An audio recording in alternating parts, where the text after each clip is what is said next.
Hello, hello, this is Alex Burkett, and you are listening to the Long Game Podcast. In this episode, I'm chatting with Jakub Rudnik. Jakub is the head of content at Scribe. He also teaches journalism at DePaul University, and previously he worked on content at G2. In this conversation, we touch on several controversial issues within the content marketing sphere.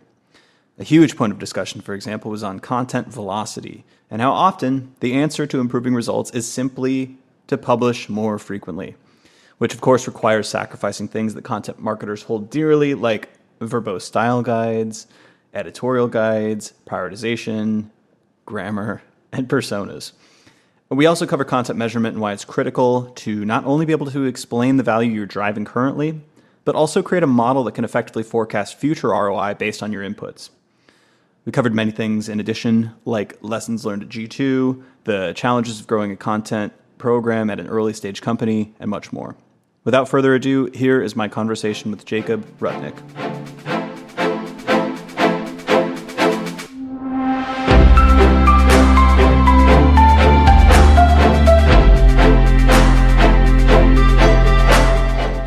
You've been publishing on LinkedIn. I've noticed it. It's awesome stuff. Why are you publishing on LinkedIn? What's the drive? What's the impetus?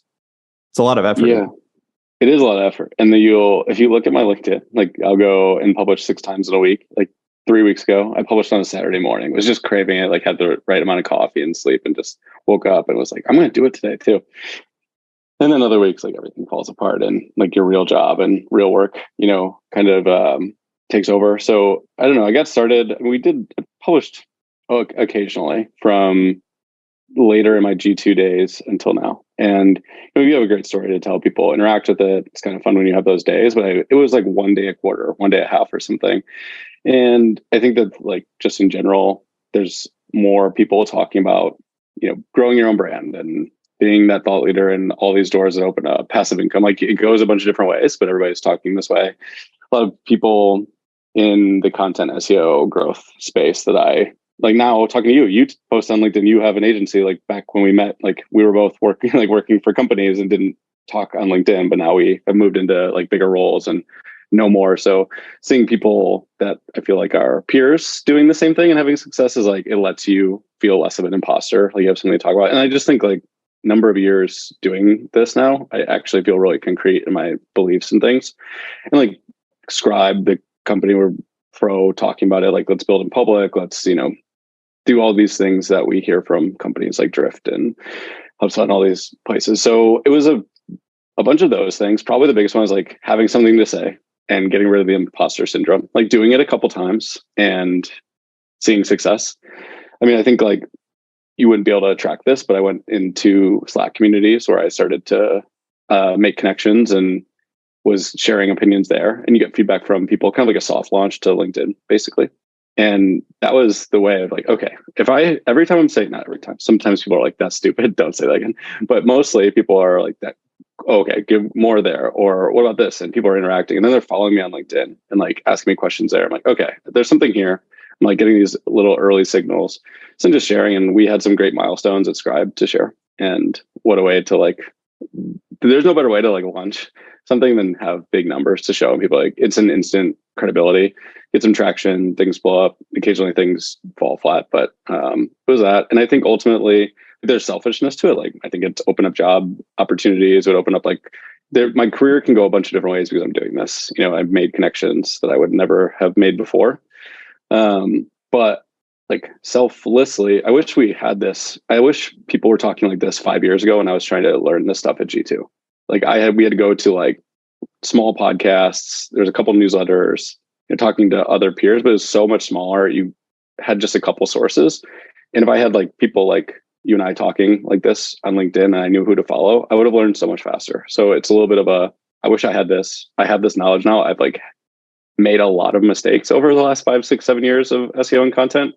So let's just share it. And it's helps both like, it's got some selfless and selfish purposes, but I don't know. It's fun. It's engaging. Also like Scribe, I have no SEO peer. So I'm like I'm learning my own opinions and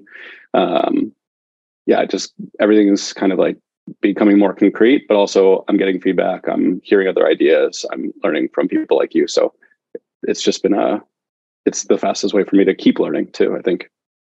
The optionality component of it, building a personal brand, is obvious to me. It's like almost you can't go to every conference or every meetup or every party and like meet everybody individually, but like putting yourself out there is almost a magnet for the conversations and serendipity that you want to have. Not all of it's like propitious, but like you do find, oh, like this is an actual job that I would be interested in, or this, for our case, it could be a client or something like that. So that part's obvious. But I would imagine even for Scribe, like putting yourself out there like that attracts writers, it attracts talent, it kind of builds the brand of the company as well, or the employer brand, which is incredibly hard to do. Have you seen any of that in terms of benefits as well? Yeah, 100%. It's been the easiest way for me to push back if anybody thinks I'm like sharing too much of our SEO strategy, which honestly, like, you can't share that much in a LinkedIn post, right? So I think like some get a little bit of pushback that's overblown. But even when there is that, like some fairness to it, I can say I got 75 writers from a list. I just asked writers to sign up in this list, and I got 75, and I posted about it again. Now I have 200 people I can go ask to write an article, and I know all the rates and their topics, and like it's all organized really well. And that's something you can't do without posting on LinkedIn and building, a bit of a community. And I've had like yesterday, some founder asked me if I knew anybody for this like head of growth role. It's not for me, but it's like for people, and you're able to like connect, and like I could share with people in my network and like help them, if it's the right role or something. Prescribe, like even like, so people will tell you when they use it, or they'll tell you I'm a writer or link builder or whatever, and I can help you in this way. But yeah, I've got people that I've connected with, never even had a DM with, but then they start putting Scribe into their content, right? They're like showing how to do something in their product in their blog with Scribe. And then I hear about it and like, oh, we've been doing this for months. And I had no idea. Like, so you get this like the dark social that everybody's talking about, but it is happening. So I use Scribe examples to show it off, but I know that my audience can use Scribe. They need to document things, and they need to add product guides to their blog posts. So I'm like, I don't know, bragging about what we're doing or like sharing tips, but I'm also using Scribe as the example. And so it's leading people like halfway to the product. And enough people, I have seen a lot of like anecdotal or one-off instances where it's been helping the company in that way too. So like, real users, pro users, sometimes you see it in the emails that sign up. I'm like, oh yeah, I know them. Like I didn't no idea. And they don't even tell you that they're signing up, but you can see it if you dig through your mix panel long enough. That piece on being a little fearful that somebody's going to take that strategy after you share it, that's an interesting one, because it's like, I feel like unless you're doing something that's easy as fuck, it's like there's still that execution component. Like even if you wrote something as banal as like how to write a case study, like you still have to sit down, do the interview, craft the case study in a way that's interesting, and actually do the work. So it's like that bridge between there is where like all of the value is.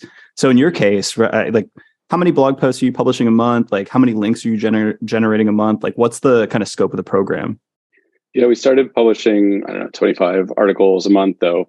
It was like fits and starts. We don't worry about like the traditional content calendar. So we like had the budget, and it turned out to be 25 or 30. But then you'd publish 50 in a month and 10 the next month, just how it worked with writers coming in, or bandwidth and different projects and things. And now we're expanding that, from I don't know, 25 or 30 closer to 100 blog posts a month. Like let's just move faster and get this big library of content that we can get ranking as quickly as possible. Like if we're going to publish 1,000 blogs, why wait and do this over 3 years when we can just do it up front and get the value earlier? Like link building, I don't know, probably 50, 60 links a month across those different blogs, depends on the month. And it's just me. Like I guess I paid a couple of people to like build a few links, but mostly it's just me and spare time. So yeah, it depends on what's going on, the bandwidth and stuff. But yeah, it ends up we built like 450 referring domains to the blog over 6 or 7 months. So I guess that's more than 40 if you do the math. But right, the last couple of months it's probably been 40 or 50. Right. So you could tell somebody, hey, write 100 posts a month, but like then they have to sit down and do it and figure out a way operationally to do so. And like HubSpot might be able to do that. NerdWallet can do that. But like how many other brands can do that, especially without the resources? Because are you a solo content team, or like what's the team look like? Yeah, so Scribe's 40 people, marketing teams 8 maybe. I have a content manager, editor, I don't know, whatever the title we choose that day, but Lauren's great, and she like handles the, briefs through publishing, a little bit of the strategy, and a little bit of creation as well. So I'm picking, the topics, doing some link building and the optimization and like the higher level strategy, but it's just the two of us and an army of freelance writers, basically.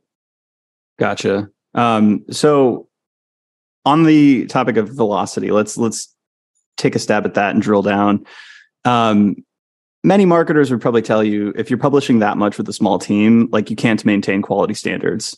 How can you maintain quality standards? Are you just kind of publishing and praying? Like, is there any strategy component to this?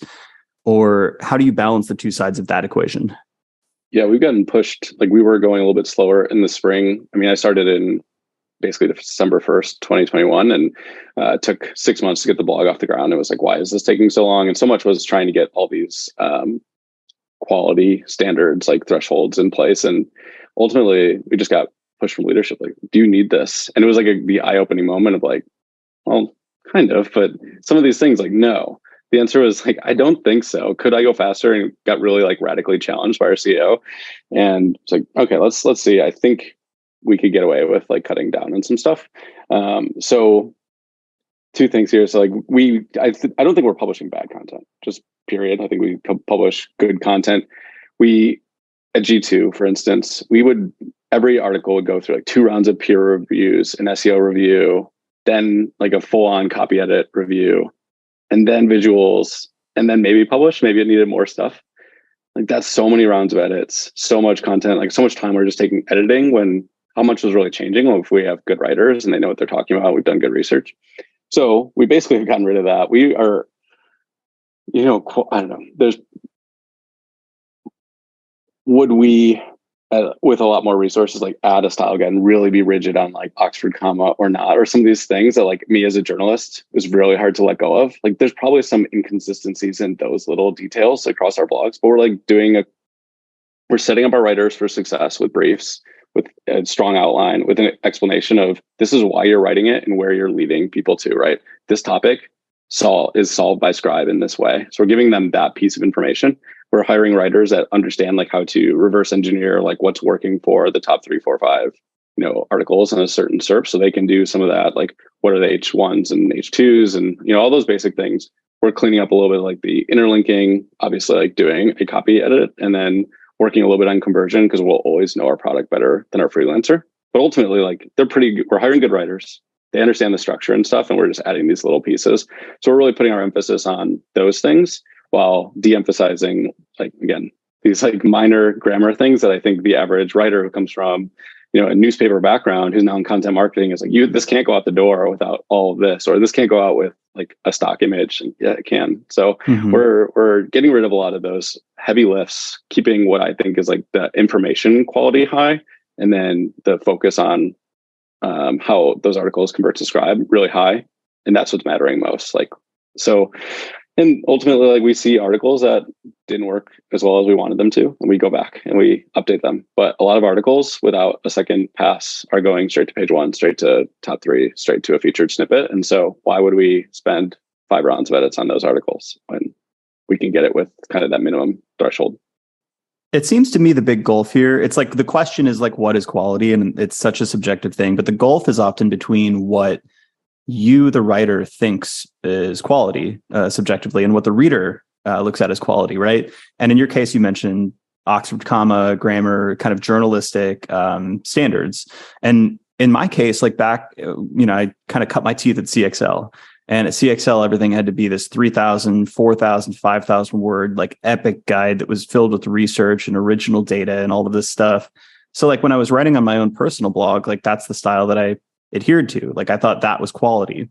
But then on the other side, like, does the reader want that? And like often the answer is no. Like they probably want a quick answer sometimes. Like they probably want different things. I mean, that's probably overkill for most cases. So it was almost letting go of my own standards of perfection, or at least like being open to another definition of quality that mattered. And in fact, like I've seen this a couple of times. I can't say the brand or the friend here, but he was mentioning he's doing a similar experiment where they're publishing no content calendar. Like they're just kind of going 80% quality in their definition. And he mentioned that they had published an article that was actually like poorly written English, right? It was like there was tons of grammar mistakes. It was just like, in his opinion, horribly written.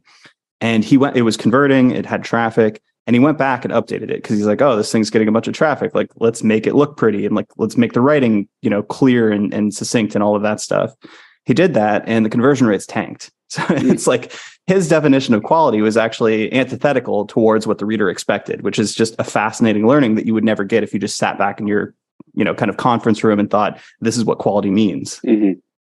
Yeah, I mean, I've experienced this like early at G2, just sitting around, like, what do we need? And you're not going to any readers. You're like sitting, what do the writers think? What do the editors think we need? And you create this whole system and process, and it's like bigger than it needs to be. And you just keep doing that. Like what happens is these teams will keep publishing and then keep adding quality like steps and adding, and it just adds so much. Like there's such a threshold to get an article published at some of these bigger, content teams. And you don't need it. And there's an example I won't be able to remember, but somebody would like create these guides on how to do different things in Amazon, and it was like perfect. It was explained step by step. The steps were really short, great screenshots marked up, but there was like grammar and like punctuation errors all over the place. And journalism, Jacob hated it, like was reading it, but I'm like, also I'm getting all the information. So I just like, why do I care that this person like used a semicolon instead of a colon? Like, it just doesn't matter. I got the information I needed. I now know how to do this thing on Amazon.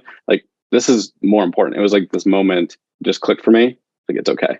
This isn't the New York Times, and like everyone's looking for the copy edit that they can like call out. Like, it's just give the reader the most important information as quickly as possible. And for you as a brand, like, how do you show them that your product, service, whatever is actually a good solution? Like, that's the additional piece, but just answer their questions as fast as possible. I got one of my early LinkedIn posts that did really well was finding an article like that's competing against other articles of like, everyone had like an 80+ domain authority. So it's just like, this article had no links and 35 words, and it was ranking number one. Like, it just really 35 words.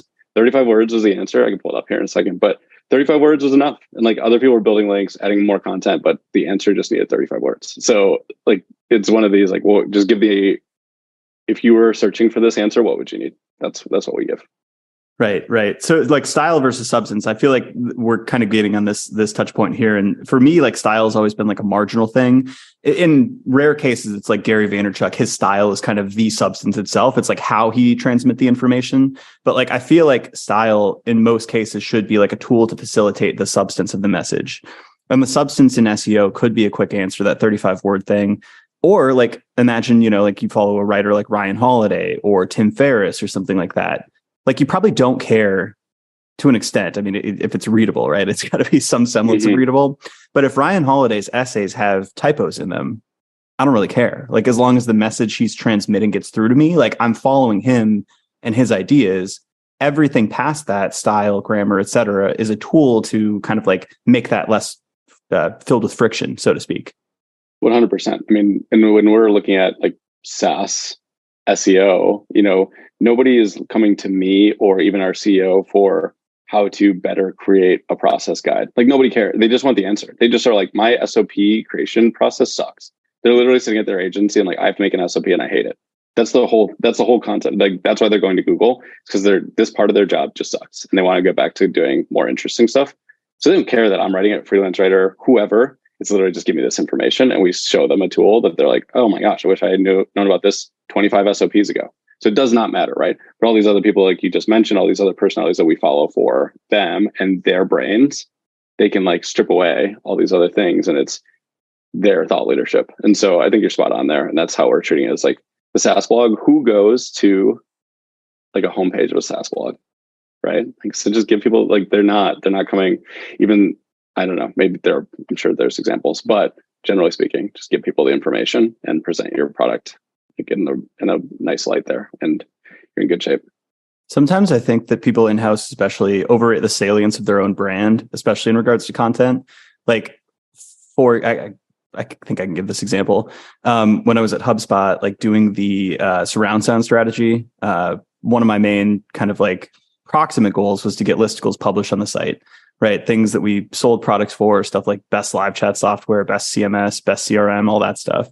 And it was actually a battle to even get like our own product included on that list because it would seem biased. I was like, well, first off, they probably don't even notice they're on the HubSpot blog. Like, that's one assumption we've got to get past. The second is like our logo is on the top of the site, so they know we're biased. Like, right, we're not like, we can't fight that. So it's like there's already a bias just by the fact that we wrote the article. Eventually we got through that. Like it's high converting content, and they're doing a lot of that now.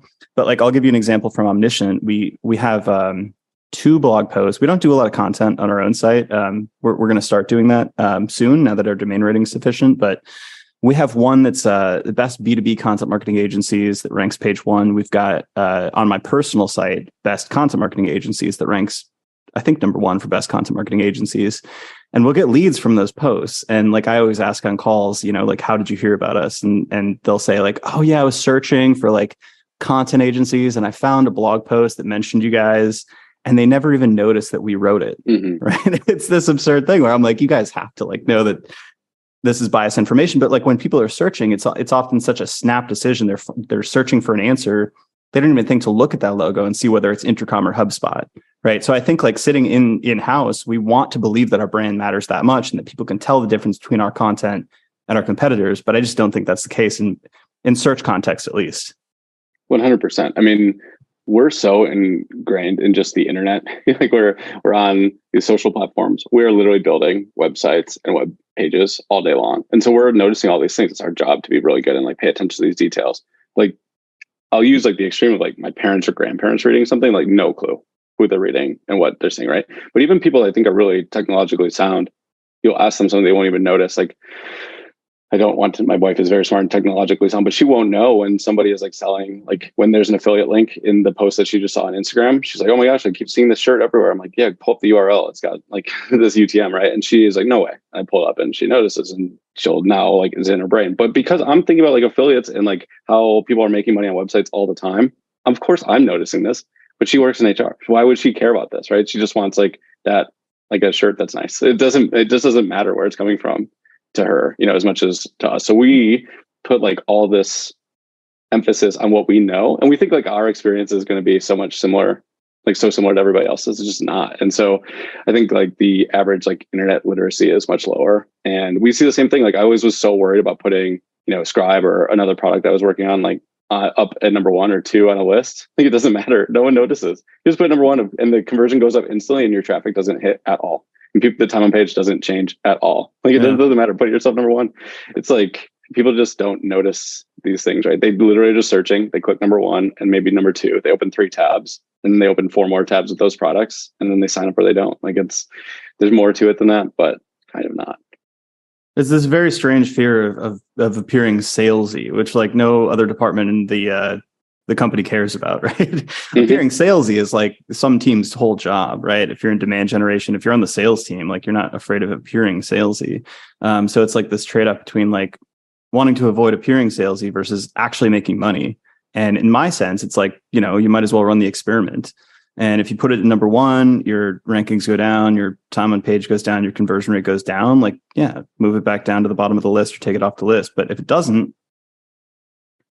it just makes sense to put it there, right? 100%. Yeah, we're just worried about these things that don't matter, but our brains are concerned that like feeling salesy is very spot on. Totally. So what is Scribe and how did you end up there? Yeah, Scribe is a SaaS tool, B2B, but used by B2C. So it's a free forever product, unlimited usage, unlimited people, with a pro version and even an enterprise version if you get there. But basically we create any sort of work document that's step-by-steps that you would create in a Google Doc, or maybe you'd make a Loom for, or Word doc, whatever.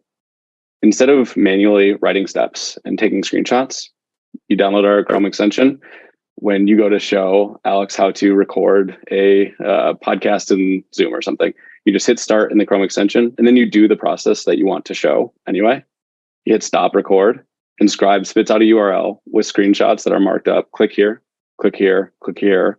If you type anything, it says type this, or click on this button. We like the Chrome extension automatically creates those screenshots, those steps written out in seconds. Literally, you click record or stop recording and you have a URL 2 seconds later, instead of that 20-minute process to take those screenshots, write those steps. After it's created, you have the ability to modify the screenshots, write steps, embed different things or add another screenshot if necessary, add more context, add a description of why you're doing something, because we can't explain that. But ultimately, whether you're basically sharing something with a coworker, hey, how do I do this again? You just create a scribe to send that over. You can create scribes to embed into your knowledge base or embed into blogs for content marketers. But yeah, create any sort of company internal documentation that's step-by-step really, really quickly and automatically. And how did I get here?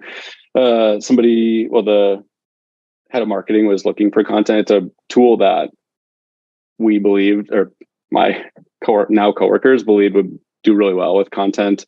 I don't know if it was investors or whoever, but said this product looks like it can have a lot of demand through content. It is content itself. Like, we need somebody with SEO and content knowledge early. The head of marketing is a product person and went looking for people from, who she thought were top of the line, like content company. So G2 or Zapier, found an old coworker from G2 who forwarded my name. And it was one of those where you get the DM and you check out the tool and you're like, oh my gosh, I wish I had this 2 months ago. Mm-hmm. Like, literally, I'm teaching classes, making guides on how to do Adobe Audition with manual screenshots and writing all these steps. And the first scribe I made was like, oh my gosh, I wish I had this. I wish I just could have saved all those times. So that was it. It's all, it was very quick, nice, was higher 30 or something. So back to my sweet spot of Series A, Series B SaaS companies, and the rest is history. I've been here just under a year now. Are you product led? Are you doing like freemium versions? And associated with that, seems like there's a million use cases for different personas. Are you doing use case based content, templates, basically write a piece on how to document, sales process or whatever it is. And then you can sign up via that piece of content into the product, or.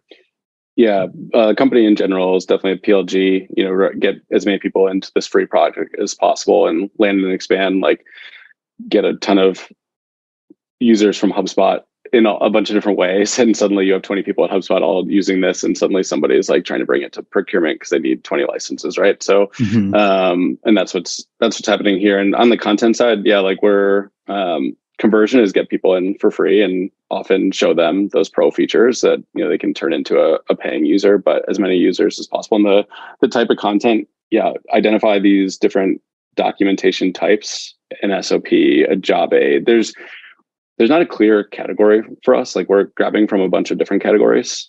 Customer success uses Scribe to send a quick one-off guide or to make an FAQ or to build a knowledge base article. They're using it in a bunch of different ways. Content marketers embedding in product guides within their blogs, internal documentation for operations teams or agencies and stuff. So yeah, we just create content around these different types of content, job aids, SOPs, etc. The people that are using them, though, that converts a little bit less. A little bit on obviously templates and checklists and things make a ton of sense. But yeah, what is this, or how to make these faster templates for making these types of content? And we just show them Scribe. Instead of making this in 20 minutes by yourself with manual screenshots, just download this and do it quickly. So that's the gist. Definitely a little bit of persona stuff because we do have so many personas. Over the year that I've been here, we've gone from basically having no data on who should use this or who our power users are. Now we know who those are, so we can move our content strategy in the direction of those people. And we've aligned pretty well, but we've definitely made decisions over the last 3 or 4 months to go in the direction of the people who have actually used the product, not just our best guesses on who this will be a fit for.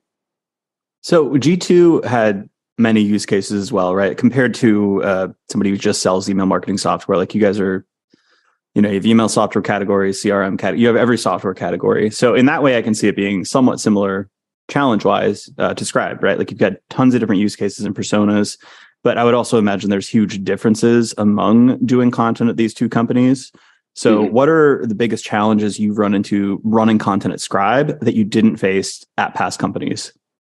Yeah, G2 is a good example. So we did kind of chase that. We thought of at G2, each category was a content competitor. Salesforce is not a competitor to G2, right? But we both want to rank for best CRM software. So we would basically run a slimmed down version of Salesforce's content plan on G2 and try to compete with them one-to-one and do that category by category. So just that's what we would do. Scribe is not that wide. but any person that has to like document something at work can use Scribe. So like persona wise, we're like pretty, it's not that different from G2 and the like kind of the breadth of people you can target. But what we didn't really do at G2, and in hindsight, like it's probably the play that would have driven more revenue, or at least like more like attributable revenue, is like we should have been talking to SaaS marketers about how to do better SaaS marketing with G2. And like G2 was a key cog there, but we didn't write any of that content. So it wasn't about driving like leads to our sales team for people who could sign up for G2. It was like trying to drive a few more clicks to our CRM category or to Salesforce's profile so we could show them more traffic there. So that was the conversion, just like upping the total amount of traffic. At Scribe, if I just get a bunch of traffic to these blogs, I'm fired. Like it doesn't do anything, right? So I need to 100% show this blog is turning into this many free users, and like longer term, this many pro users, this much revenue, right? So, but what's awesome, this is my first SaaS, like single SaaS product company and first PLG company, but the ability to show the ROI of my content is so much easier because I can literally say 6 months in, we have this many signups. Like this is our signups in month 6. And we can project that like in how traffic is growing and what our traffic estimates are for month 7 through 12. We can say this is our conversion rate and this is our pro conversion rate from that much traffic.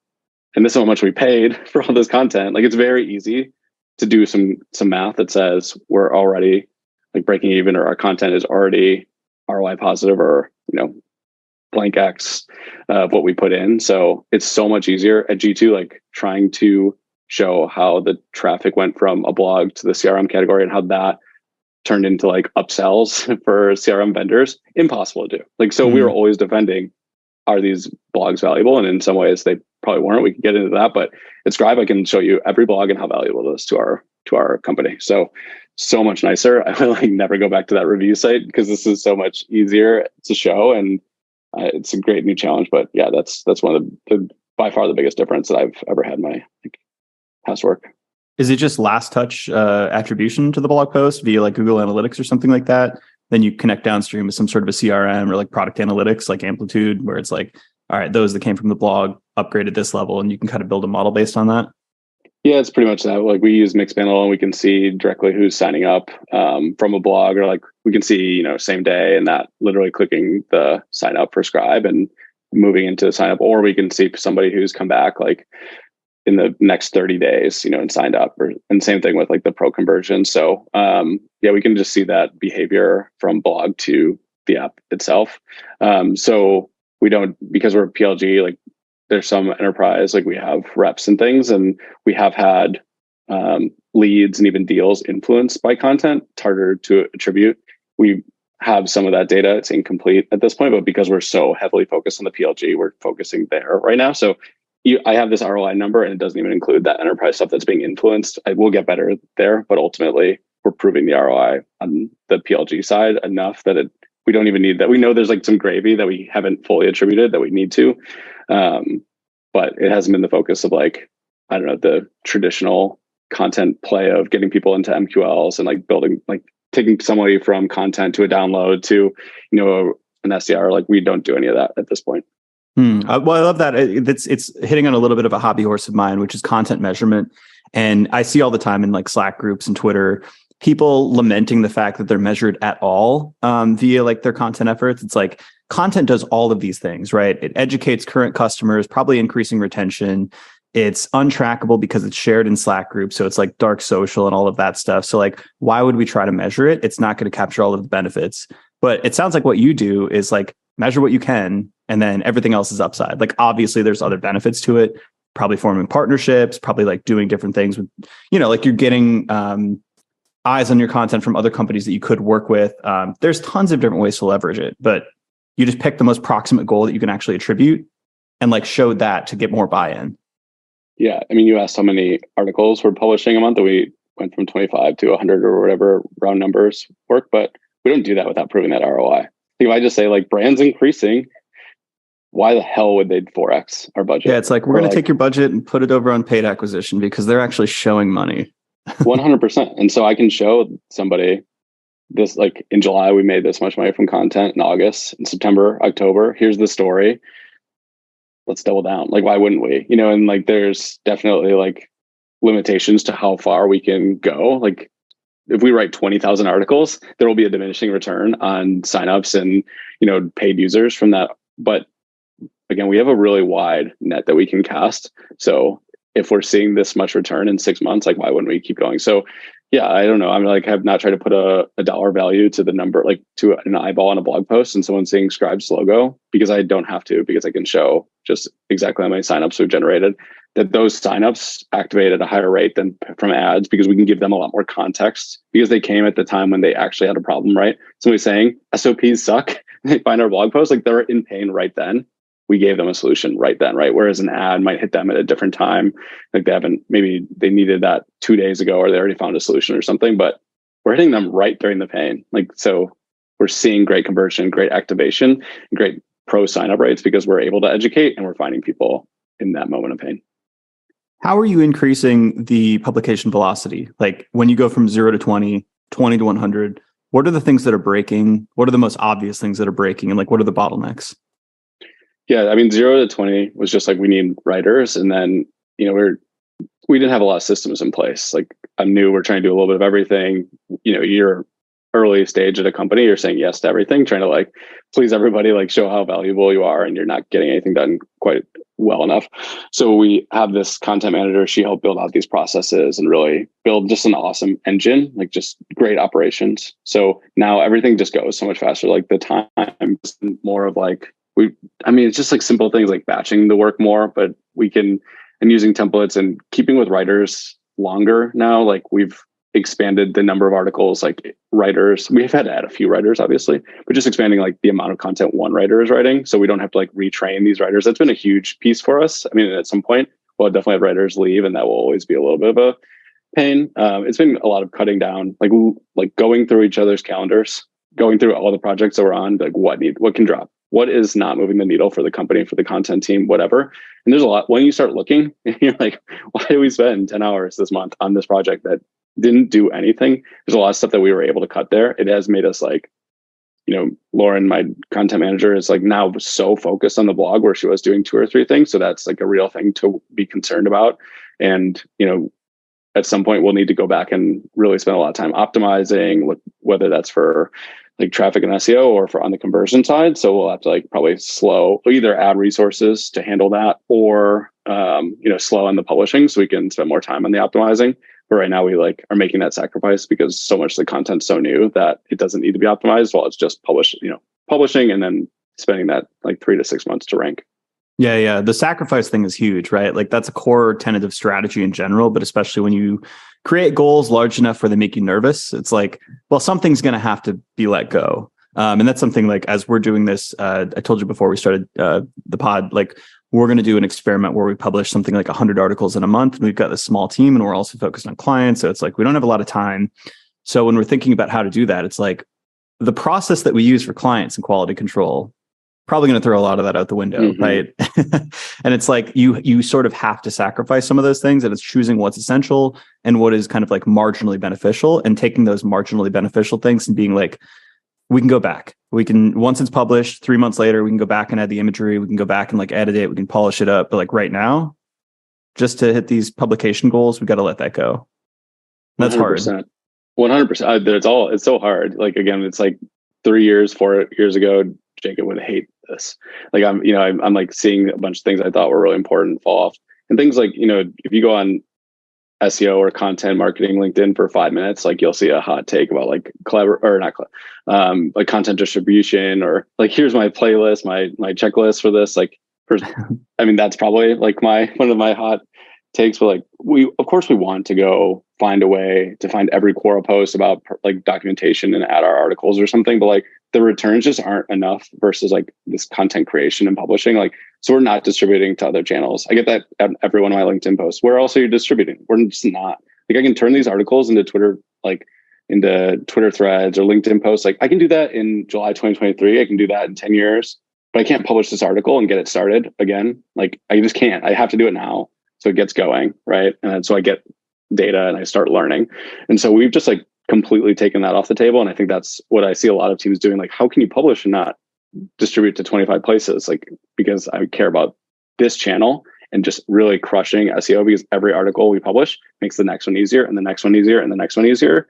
And like the faster I get this, the faster I just get thousands of visitors a month without me doing anything, right? I want that huge, huge audience that I can add, like that I can really test on, that I can add a new product or a feature. The second that happens, we can like pop that up or have a banner, right? That's like, if we get to the point where we have 100,000 people coming a month without us doing anything, like we have so much power, right? We have this massive moat that we can do things with. If I go waste all my time posting like Twitter threads right now, like I won't have that, It's an opportunity cost. 100%. So like, I want to make it clear that you guys made a strategic trade-off there. And like, it sounds like you're indexing on like one, your goals, and two, your strengths, right? Like you have the publication potential to do this. You have a product-led motion where you can actually sign people up with direct response. And there's tons of search volume. So it's like you would pick those channels naturally at the expense of doing other things like Twitter threads. Whereas like another company could be early stage, they've got an influential founder and it's a complex deal cycle, right? Like with our agency, like doing things on LinkedIn, Twitter, et cetera, is valuable to the extent that it kind of builds our trust and expertise. And there's not that much search volume that's high intent to get people to sign up for an expensive agency, right? But it's like about picking those things early on and deciding like what edge you're going to exploit essentially, because you can't do it all. That's whenever I see those lists of like the, 25 distribution channels, I always think like, have you modeled this out? Like, have you figured out like the kind of marginal benefit of posting 20 times on Quora versus just publishing something new or building an extra 5 links? Because I think if you've done a growth model, like almost always, you're going to see the lever is just increasing the tempo of what the most impactful thing is, which in SEO is merely publishing more articles.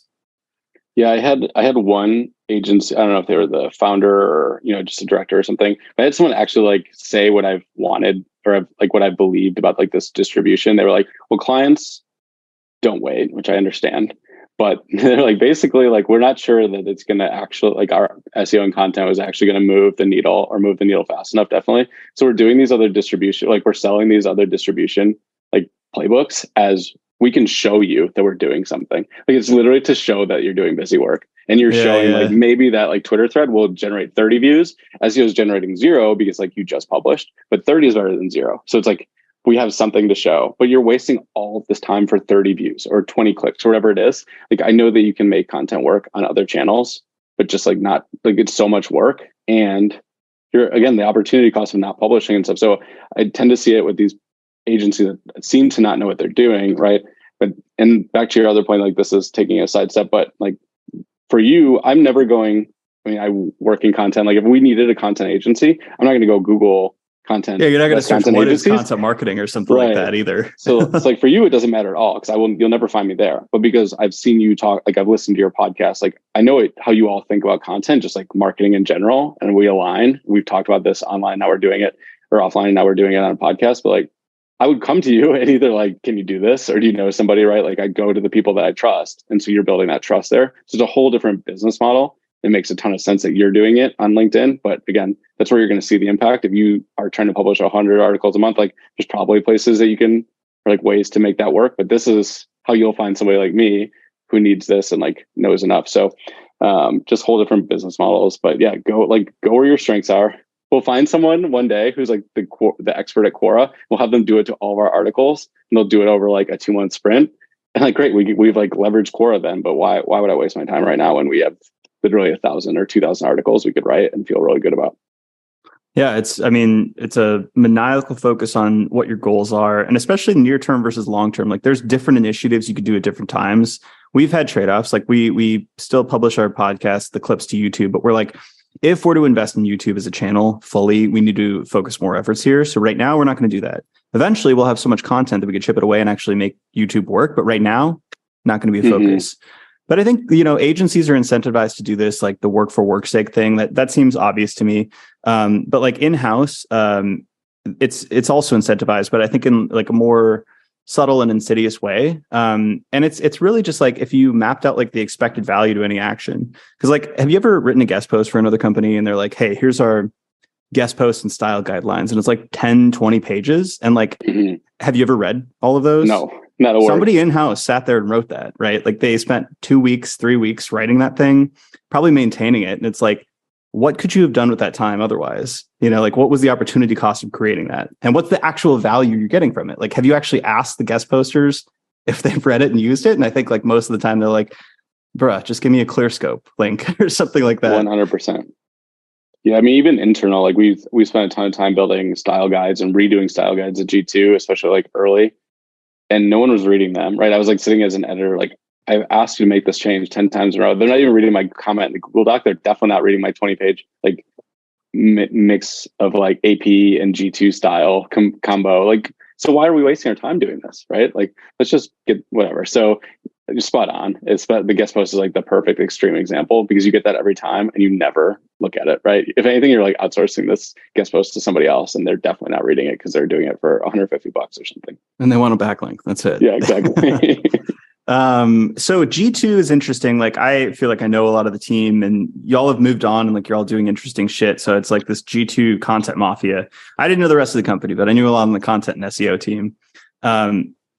What did you learn? Like, whether it was from, Levi, Jordan, Kevin Indig was there, right? Like, I feel like you had a very interesting and expertise-driven collective that you got to work with. So what are the lessons you've kept with you from the G2 years? Yeah, totally. I mean, so G2 is like my first marketing job. I went from working in sports TV to like needing to not work on nights and weekends for $30,000 a year. It was just like my whole decision to come to G2. And it worked out really well. So just like, it was this amazing career, accelerant going from a content marketer to leading a team of like 22 content writers and, editors and things. So over the like 4 years, you just can't do that at other places. So I got really lucky that this business model was awesome and that there was great leaders. So in general, like I didn't know what a backlink was when I started. I didn't know, like it took me 2 years to open Ahrefs when I was there. Like things like that, like are wild. So just in general, I wouldn't be here without G2. That's not like what you're asking for, but just as like level set how far and how quickly you learn. And so some of it was like bad marketing. We had some marketing or bad like content. One of the big lessons, like we had this research team. I was doing editing, but nobody was kind of doing SEO at all. The SEO person left. Our content or our research director fired at this point, or maybe it's just like not working there. I don't know. But there's like no leadership. And the goal was publish 500 articles. Great. It sounds like a great goal. We need more content. Someone saw on LinkedIn or heard on podcast or newsletter, like we need content marketing. So this research team wrote 500 articles, crushed that goal, went to the Bahamas like on a paid trip because we crushed this goal. And the content did nothing. There was no rhyme or reason to why we wrote articles. It's probably pretty good content, but there's no focus keywords that had nothing to do with our business, or like not nothing, but it wasn't going to ever drive a sale. Like there's no revenue or no traffic. Like we just wrote all this content that maybe saw 5,000 people a month come to it. So we invested like a whole 6 months and all this money into nothing. It just was completely worthless. So it was huge like learning. It's like one of my favorite bad stories there. It's like, imagine we had all that time back. Imagine if we just like didn't have a goal that was 500 articles, but it was get this much traffic, this many leads, whatever it would, like just a better goal would have mattered more. Like at Scribe, we're not trying to get 100 articles a month. We're trying to get this many signups, right? So it's about the number of articles is like a function that facilitates the goal. It's not like the goal itself. 100%. And so once that switched, like literally from there, Levi and I were like pulled to the side by our founders. Like, there's no direction on this team. We're writing much content that's not doing anything. We don't know everything. Here's Ahrefs. Here's some good places to look. Here's some resources. Like, can you please help us figure this out? And so part of that was our competitors were getting a bunch of backlinks. We'd never intentionally driven a backlink in our entire time at G2, like 4 or 5 years of the company. It's like learning how to do that. And then on the other side was like, okay, how do you write an article that has like intent? Like, what is search intent? Why are people looking for this? And I knew some of this. Like, I've been in journalism, I've done content. Like, I understood some of this, but it was just one of these key pieces to, like, I mean, literally the intent of an article matters so much in those volumes. And so that was like the foray. And I had this like 6 month, there's like me, Levi, this other guy who's a designer now, but just like working 70 hours, trying to do anything to like reverse engineer how good SEO companies are doing it, like what's going to work and like how to apply that to G2. So it's like this masterclass in SEO and content. And then from there, what was like you guys building. look at? Sorry to interrupt. Yeah, for sure. Like, so I definitely remember like looking at backlink stuff a ton. Like, that's what we would read. A lot of it was just like, we just got in these you just find these veins, right? So I remember one thing we were doing. Okay, so we need backlinks. Has G2 ever gotten any backlinks? We like run it through Ahrefs, like basically not. There's like category pages maybe, and then a few other things. We found this one, like G2 has the grid, right, for every category, leaders, high performers, whatever. And, but they had this vanity grid for, I think, inbound. So we put every company that went to inbound on this grid, and like 10 companies linked to it. And it had no value to the business.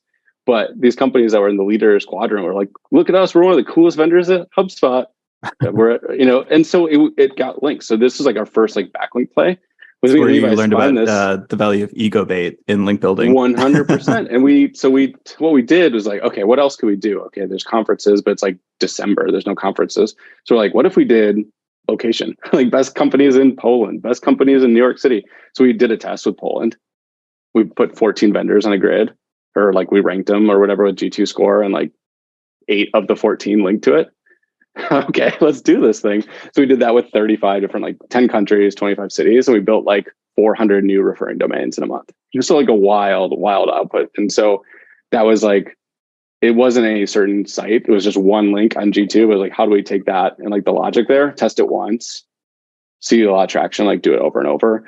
And then for us, it was like, we would run our competitors. This is a big lesson too. It's like we would run Capterra, we'd run Gartner through. So we saw like, I think Gartner had a really nice trends report, and they would do this every year, and they just like keep it on the same domain. So they had this huge like link equity to this one page, or like series of pages. And okay, let's do this. So we created a big a research report, series of blog posts like that. And we had places like The Atlantic linked to one of our articles and stuff. So, okay, we put a bunch of like high quality research in one place. People link to it. It's like really shareable, big like domain driver. So we did it with all of our competitors. And then this was like a huge learning for me is like, sometimes your competitors aren't good at this either. And we're seeing this with Scribe. Like we're the first to this category. There's probably like 5 to 10 copycats now, but I can't look at anybody's content playbook. So like my content competitors are actually much different than my product competitors. So I'm looking at like something like Trainual, where we kind of like might compete, but you actually might use Scribe and Trainual together, or Scribe and Loom next to each other. We're actually looking at like places like that a little bit more for how they're doing content. But even those like don't have that much of the space yet. So like we're having to piece together our content playbook through different competitors. And that's what we had to do at G2. It's like, okay, Capterra doesn't have this content playbook either. So we have to go look at, again, Salesforce, for example, at the CRM category. So it's like not just examining your direct competitors. That was a huge learning. And I mean, just do that now. Like look for good content teams. People are growing like crazy, and like, how are they doing it? Why? I don't care that they're in AI or that they're in like, I don't know, some like in accounting. It doesn't matter to me if I can learn something from every site, even like B2C stuff. There's stuff we can take as like B2B marketers. So that was a big one. I mean, we hired a ton of people really quickly. That lesson I mentioned of just like proving ROI, the battles we had to fight to like, oh my gosh, when a salesperson would get mad, like we published a blog because it wasn't helping them like close the sale at that moment. Like I had to fight so many of those battles, and like it probably hurt me like internally there. But we just like needed to defend everything. We didn't have the data to do it because the way that we were creating content, what like the leaders above us wanted the content to do was just really hard to prove out if it even was possible. And here, like being able to show that and having every content have a purpose and like really being able to like not just defend it, but like show how much value you're proving, like that's just been the biggest change for me of going to defending everything to look, I can actually like let's 4x this thing because we've proven it out already in 6 months. Just such a different feeling. Yeah, that point's interesting. Content strategy is the big thing that I focus on personally, and our agency probably differentiates on. And in the past, I used to think of it fully as like external facing, like how are we going to compete, against our market? How are we going to like attract customers? It was all like, what are we doing and how are we getting people in the door amongst the competitors? But then I realized that maybe half of content strategy is also like an internal battle, because you're also competing against paid acquisition budget, and you're competing against like your team even existing, right? Like, or, you getting more headcount to actually do the things that you want to do. So it's like when marketers, especially in content, say, like we would love to do like, we want to build a media company, right? Which requires a lot of investment and time, and it's sort of experimental. Half of the battle is proving that that's even worth doing. And like part of that is showing that you've gotten results with what you've already done. So that was just it's not really a question. It's just a learning of like, part of it is how you communicate things internally. And in your sense, you've learned this too, showing results. And then the other side of that is like having a promise worthy of investing in. So a lot of the times people's goals are like what they say they want to accomplish. It's like, well, if you look at the landscape of other things we could be doing, that's going to be like 1% of our lead volume. Like, Mm-hmm. can you up the ante so it's actually worth investing in the first place? So I find if you get those two pieces right, you tend to get more buy-in for content in general. Agreed. I think the thing that we learned at G2, it's like hard to, it's not like one lesson, but because we were doing so much content across so many different like niches, I had to just learn faster than I would have learned anywhere, right? Like what format of keywords or like what niches have more traction or where it's more competitive. And so I've been able to take that at like different stops now. And so like any B2B company, like it feels like you have a decent sense of the market because G2 is the centralization of all those different categories. So it's just been this awesome thing where we can, see like kind of, I have I think a better sense, like if someone approaches like, should content come here? Like I kind of understand the content market before I even start looking, like not fully, right? You have to like do the research and jump into Ahrefs and see what people are doing. But we just looked at every one of these categories. So it's this like unbelievable opportunity to see all of like B2B SaaS content at one time. But yeah, the number one thing, just like, the fighting the battles internally, like now it's like proactive to me. Let's show exactly how much revenue and like when we were breaking even with a piece of content and building out these models. Like before it was, is content like, is content driving revenue? Or like how big can this get? Right. So now I have this model that's not perfect, but I can go to like in the, interview process at Scribe or my first 90 days, or when I'm looking for more budget, here's, this spreadsheet with this model. And we put this much like potential traffic in month one, what it'll turn into in month 12. And then now I'm like, because I've never done the SaaS play before and like PLG, now I'm learning about those conversion rates. And so I had some built in at the beginning and then like what an LTV is, but like I'm learning those things. And so now, but having that model from G2 really helped me to sell myself and then sell this plan at Scribe. And then because it's proven pretty accurate or like, pretty directional, we can I don't know, that type of thing is so helpful when you go into a call with the CEO or CMO. Should we do this? Like, here's exactly the numbers instead. Here's so many content people that can't do that, right?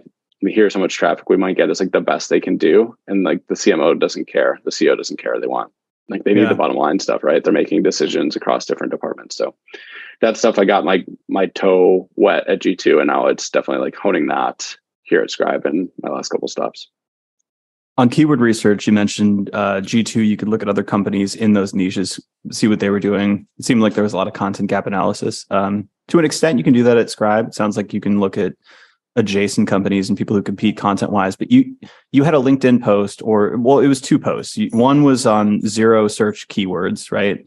And then the other was on customer research. So how much of your ideation process begins with sort of like pain points, figuring out what customers want, and kind of slotting that into maybe like if you have keyword volume, like how do you approach that side of the ideation equation? Yeah. So, I mean, day one at Scribe was, I had nothing. We have very few customers. Like for Series A, we have a few thousand customers and users and stuff. We had little data, and I'm trying to go quickly. So it was almost all Ahrefs, right? Let's run through the people that we know are competitors or pseudo competitors, and that list like built over my first few months. But ran them through Ahrefs, and like you then did like my kind of, I don't know, like ripple effect stuff. Like it's an onboarding company, and then you go look at all the onboarding companies, you look at the search results and find websites that aren't SaaS products but are still in that space, and built a list there. But our keywords have changed because I've gotten smarter both on understanding how to do content at a SaaS company, but also because we've gotten more information at Scribe. So now I'm more reliant on those customer interviews, on that customer survey, because we've done those things. It just wasn't a thing I could do 11 months ago when I started. So now we built these like processes internally.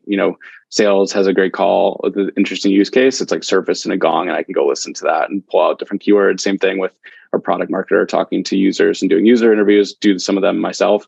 But it's taking those and like having the whole company looking for those terms and those things that are, people are calling Scribe or the use cases, surfacing those and then going to Ahrefs. So it's like getting the customer information first and using Ahrefs as like the kind of that check, like, do we have data here? And then so it's just shifted over the last 12 months, and I think we'll be really customer focused going forward. Though when we find out, we see a bunch of traction, let's just say like customer success people suddenly are using Scribe way more than they were. Like they already are, but like let's just say that just takes off. Now we'll go really deep and just dive into all of like one of my plays is go to every customer service related category on G2 and find the people that are doing content really well, and then go see all their terms and be like, give each of those terms a grade on how that applies to Scribe, right? And grab that chunk of content that those companies are doing. And then the zero search volume stuff, this is like one of those lessons from G2, is like each category would have a bunch of terms that usually work. So like, what is this? How does it work? How do you buy it? Whatever. We're seeing this as Scribe. Like, so we have all these documentation types. Let's just use SOP as an example. What is an SOP? What is a standard operating procedure? How to write standard operating procedures, templates, SOP software, et cetera, et cetera, et cetera. And we found all these, and they all have volume with SOPs.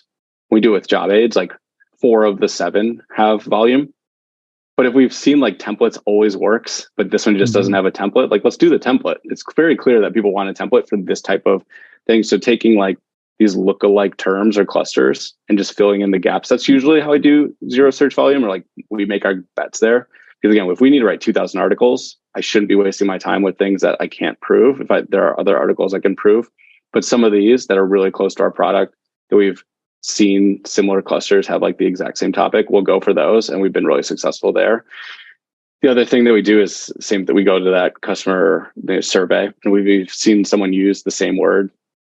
10 different people say the same thing about Scribe, or like either the pain that they're solving or what this document type is. We'll just write that because we know people are talking about it and calling this, right? So it's those 2 ways that we find those additional pieces that go beyond just what we're finding in Ahrefs.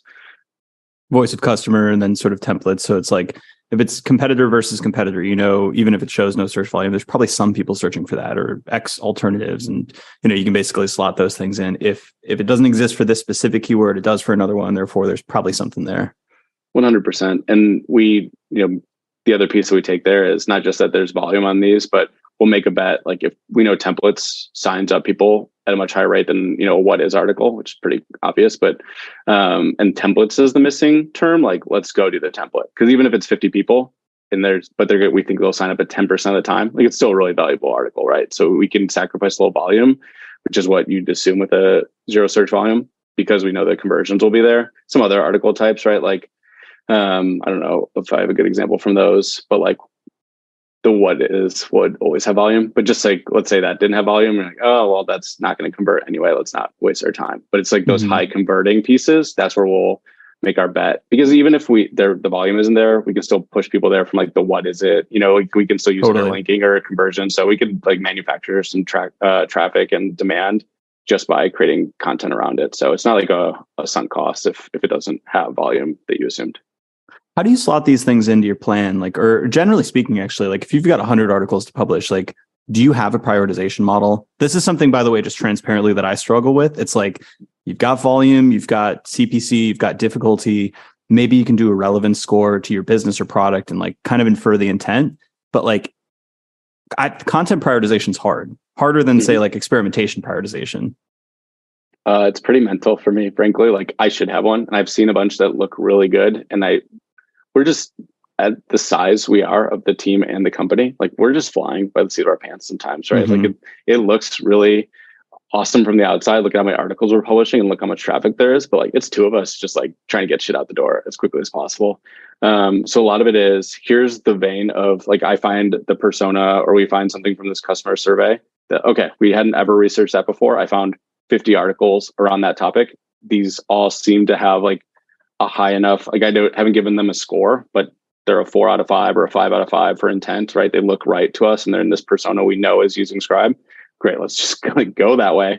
We have to get to 100 topics. So as long as we feel good enough about 100 topics, we'll just go. I don't have like a 10,000 keyword bank that I've like gone through, because if I spent that whole time building that score card, like same thing, I could be doing other things this month.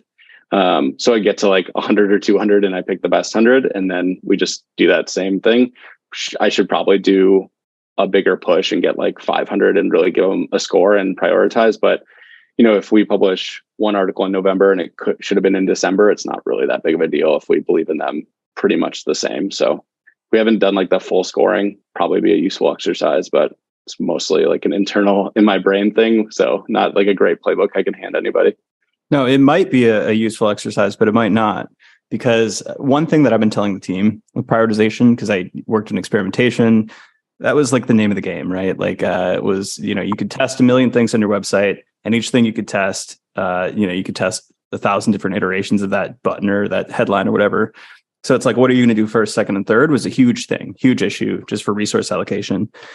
But in my actual experience, like theory versus reality, it was probably 40-50% useful in action and 100% useful as a communication tool to tell your boss, hey, look, I know what I'm doing. We've got a method. This is why we're doing this first, second, third. They're like, okay, looks like you know what you're doing. But then when the plan would come to play, it's like, we're actually going to pick off the fourth item on that list first because it's easier. I don't know. It just seems right. And then we're going to go with number 10 because, well, the CMO wants that done. So let's slot it up there. And I think in content, it's probably similar. Like all models are going to be slightly wrong, right? Like if you use volume, if you use some composite metric, you still might like deprioritize the 10th item, which could be the best piece of content. And you're still going to like use a little bit of a subjectivity. So that's my thesis on prioritization models at this point. I think they're mostly useful, but mostly as a communication tool. I think that's really a good addition here and aligns. I mean, you have more experience, I think, on like those experiments, and I've just like enjoyed what I've learned from you on those things. But in that tracks, but the like the very real anecdotal, like CMO needs this month, like let's just do it. That happens all the time, right? So like, why would I plan out 6 months? And in the beginning, part of it was we literally don't know what personas are going to work. We have some like estimations, we have some guesses. So we did 5 and like did a few articles, and then we need to like learn from how each of those works, how Google responds to those, how readers respond to those. We might have traffic, but no signups, no traffic at all, whatever. And so stuff has just shifted really quickly. So I'm okay with, again, spreading a little bit where, in 3 years or even 6 months, we'll just know a ton more and be more focused. So it's been a learning exercise as much like as I can't prioritize if I don't know concretely. So it's a little bit of an experiment. And yeah, just priorities change all the time from a business, right? We like all of leadership goes to an offsite and comes back and it's like, these are the 2 personas to focus on. We hadn't thought about them before at all. So suddenly December is a completely different content calendar. So we're just really flexible there. And it's a lot of get it out the door. We believe, again, probably 1,000 to 2,000 keywords and topics can be written about with like pretty good belief in those topics. So who cares if they're written this month, next month, to some extent, if like that's as many as we can do this month. Like, so. Yeah, that not knowing thing, that's huge. And it's hard to admit. Most marketers won't admit that because you want to have a justification for everything you do.